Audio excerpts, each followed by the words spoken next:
This Family Life News podcast is made possible by the support of listeners like you.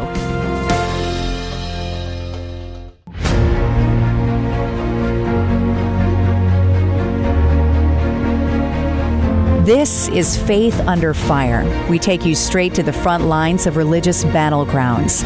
I'm your host, Sarah Harnisch. With me today, Homeschool New York Leah Advisory Board member, Ed Brown. We're talking homeschool sports in New York. 20 states allow homeschoolers to play in public school athletics, including Pennsylvania, but not New York. The argument is that homeschool parents pay the same school taxes to the state and have school-age kids, but are excluded because they choose to keep academics at home. Tell me what Homeschool New York is doing to fight for the rights of homeschool children in sports, Ed. Homeschool New York is advocating for two bills, one in the Senate and one in the Assembly. S-3436, sponsored by Senator Joseph Adabo, is actively working to allow homeschool students to play varsity sports in high school in New York.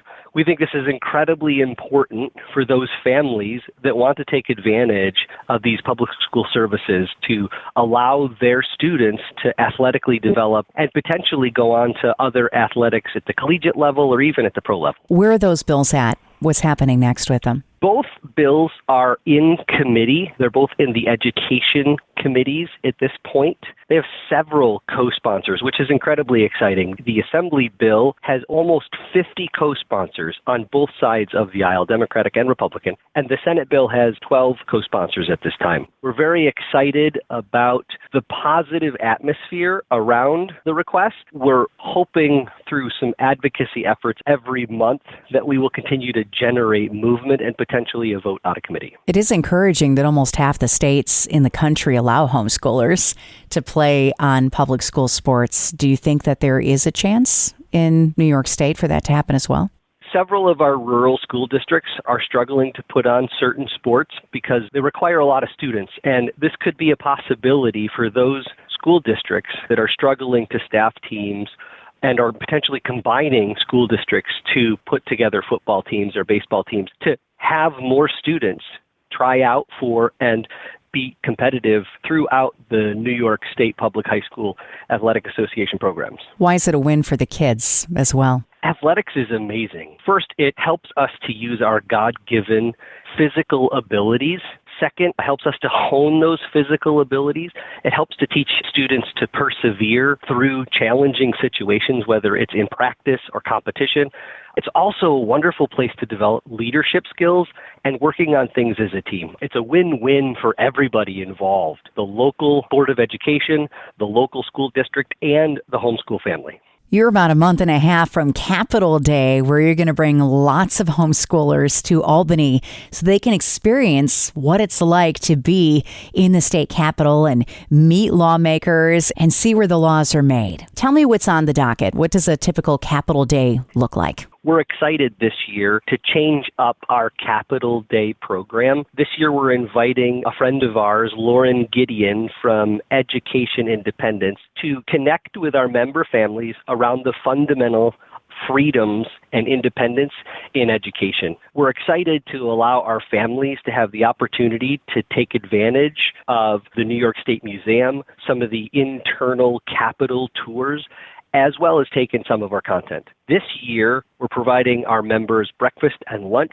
so that they can stay in the Capitol, be immersed in the experience, potentially reach out and meet with their local legislators in their Albany setting. And it's coming up. It's going to be in like a month and a half here. You have the dates? May 4th and May 5th. We have a small program Monday, May 4th at a country club just outside of Albany where we're going to talk about the legislative agenda, talk about the sports bill, talk about another bill that we're working on called Around the Letter of Substantial Equivalence. And then on Tuesday, May 5th, we'll gather in the Capitol around 9 a.m. for a robust agenda allowing families to explore Albany. There are 5 states that are red states on the Homeschool Legal Defense Organization website. Those are the hardest states in the entire nation to homeschool your children. Family Life has coverage in New York and Pennsylvania, and guess what? New York and PA are 2 of those 5 states. Why does homeschool freedom matter? At Homeschool New York, we believe that every family has the God-given legal and constitutional right to home educate, regardless of their philosophy of education or religious affiliation. We're all called as Christians by God to disciple our children. Homeschooling enables parents to invest significantly in their children. Parents teach on sin and why we need our Savior, Jesus. They teach and model the blessing of enjoying and glorifying God in their pursuits. At Homeschool New York, Leah, we're so passionate about these beliefs. We advocate for families to protect these established rights and work to provide opportunities, whether it be through inclusion in a local program like varsity sports or statewide programs like our Capital Day. Homeschooling is not for everybody, but it's incredibly important that in this state and every other state in our nation that we guard the freedom of parents to make that choice. Learn more at leah.org. Thank you for listening to this Family Life News podcast. If you've been encouraged by what you've heard, please share it with others and click the subscribe button to automatically receive future episodes. Family Life is a listener-supported ministry. Podcasts like this are made possible by your financial partnership. Find out more at familylife.org.